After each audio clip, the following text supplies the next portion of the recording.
Ei, gente, tudo bem? Na nossa aula, a gente vai trabalhar agora a paisagem e o ordenamento territorial. Como que o planejamento ambiental trabalha este tema? Nós vamos verificar primeiro que com o crescimento das cidades e com o desenvolvimento das atividades humanas, nós tivemos a divisão dos ambientes em zona urbana e zona rural. Por conceito, zona urbana era aquela que a gente tinha um ambiente construído em que as atividades da cidade se desenvolveram. E a zona rural era aquela em que eu tinha atividades humanas, mas com menor intensidade e com uma elevada preservação dos recursos naturais. Como isso até então não estava na lei, a nossa lei de zoneamento ou lei de planejamento no Brasil, ela vem do ano de 2000. Então, antes disso, a gente teve, dentro do Código Florestal Brasileiro e dentro da Constituição Federal Brasileira, na nossa Constituição Federal de 1988, a gente tem o artigo 225, que fala que nós temos direito a um ambiente ecologicamente equilibrado. E no nosso Código Florestal Brasileiro, a gente já teve, o primeiro veio de 1900, na verdade a Política Nacional de Meio Ambiente veio lá de 1981, ele já veio lá depois da nossa Constituição, depois de 88. Então, com esse Código Florestal Brasileiro e com a nossa Constituição Federal, nós começamos a ter dentro do país um reordenamento do território. Mas antes disso, ainda antes de ter uma lei específica, a gente teve uma divisão dentro da Política Nacional de Meio Ambiente de 81 e dentro do Código Florestal Brasileiro de 87, a gente teve uma definição de o que seria essa paisagem e o ordenamento territorial da paisagem. Então, o ordenamento territorial da paisagem nada mais é do que a gente dividir esse espaço em natural e construído e delimitar esse ambiente. Então, delimitar até onde o ambiente construído poderia ir e até onde eu deveria preservar os meus recursos. Dessa forma, a gente teve o que a gente chama de planejamento e sustentabilidade. Ou seja, a partir do momento em que eu planejo a divisão de um território, eu estou planejando, tendo recursos naturais, eu tenho que planejar de uma forma em que eu tenha preservação desses recursos. Isso é a sustentabilidade. É a utilização dos recursos desde que eles não se esgotem, desde que eu tenha uma área separada para aquela preservação daqueles recursos naturais. E aí, pensando nisso, dentro da nossa legislação que a gente vai ver nas próximas aulas e vai ver na plataforma, nós temos dois tipos de zoneamento. O que é o zoneamento? É dividir em zonas, dividir em áreas um território. Isso já vem antigo. O primeiro zoneamento territorial que foi feito no mundo foi a cidade de Washington. Então eu tenho dentro dos Estados Unidos, foi o primeiro país a ser trabalhada essa legislação, a se preocupar com isso. Mas aí voltando para o Brasil, a gente tem um instrumento que se chama zoneamento ecológico econômico. Então ele já foi estruturado na nossa lei do ZEE em 2000, que é a Lei de Zoneamento Ecológico Econômico. E esse zoneamento ecológico econômico, ele vem em duas modalidades. A primeira delas é o zoneamento ecológico. A gente vai ver outros exemplos na plataforma ao longo das nossas aulas, mas os principais que vocês precisam saber é que dentro da zona rural eu tenho que delimitar, por exemplo, se eu tenho um sítio, se eu tenho uma fazenda. Se pelo município ele está localizado, o município denomina que ele está localizado numa zona rural, então nós temos que preservar 20% de vegetação nativa, de recursos naturais.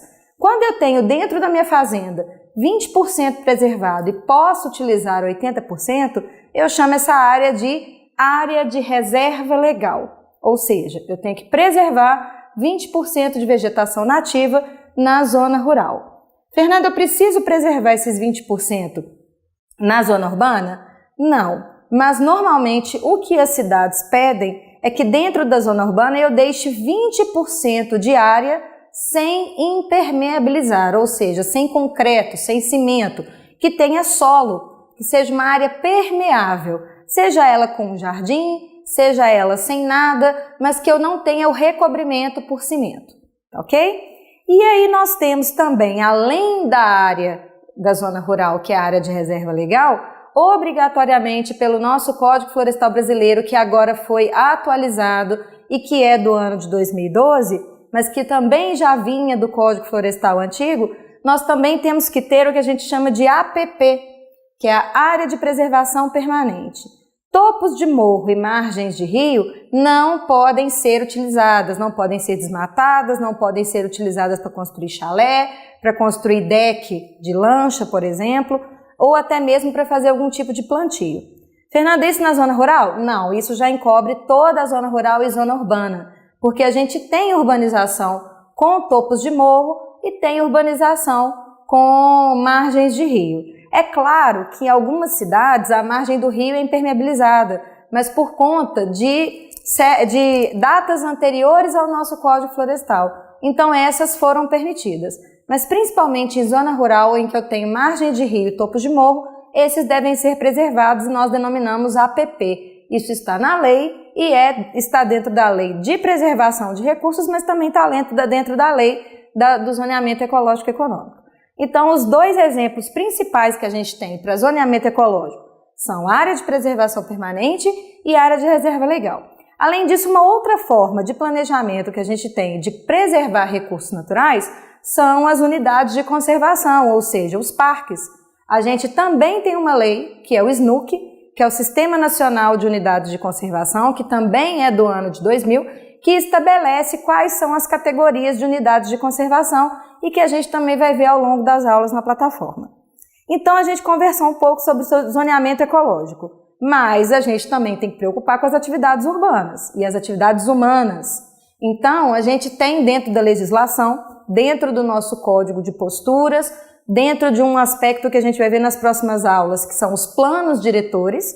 Esses planos diretores, eles delimitam ações e atividades dentro das cidades, e aí, para isso, a gente tem o zoneamento econômico. O que é esse zoneamento econômico? Eu divido ele em 3 categorias. Primeiro, eu tenho aqui a zona de uso ou zona exclusivamente industrial, que é o que a gente chama de ZEI, que são os famosos polos industriais. Então, pela lei, pelo Código de Posturas da cidade, a cidade estabelece, as prefeituras, os municípios, os estados, estabelecem que eu tenho que ter uma região específica para indústrias, os famosos polos industriais.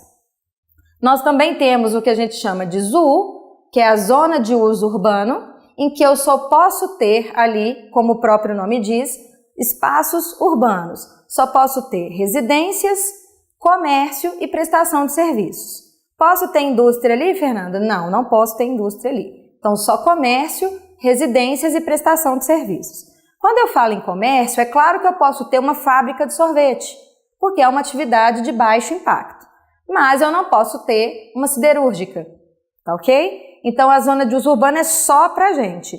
E a zona de uso diversificado é aquela em que eu posso ter pessoas, residências, atividades comerciais e indústrias, desde que essas indústrias apresentem baixo impacto ou médio impacto, que é o caso de uma fábrica de sapatos, uma fábrica de bolsas, uma panificadora.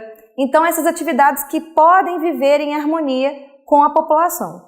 Então, eu chamo isso de ZUD, até mesmo porque vocês já devem ter visto nas cidades de vocês ou próximas de locais onde vocês passam, que a gente tem ambientes em que as pessoas moram, habitam, mas que eu também posso ter indústrias próximas.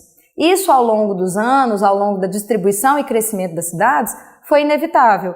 Então, para que isso fosse harmonizado, é que se estabeleceu, então, o planejamento do território, como que isso deveria ser distribuído dentro dos espaços urbanos e naturais, certo?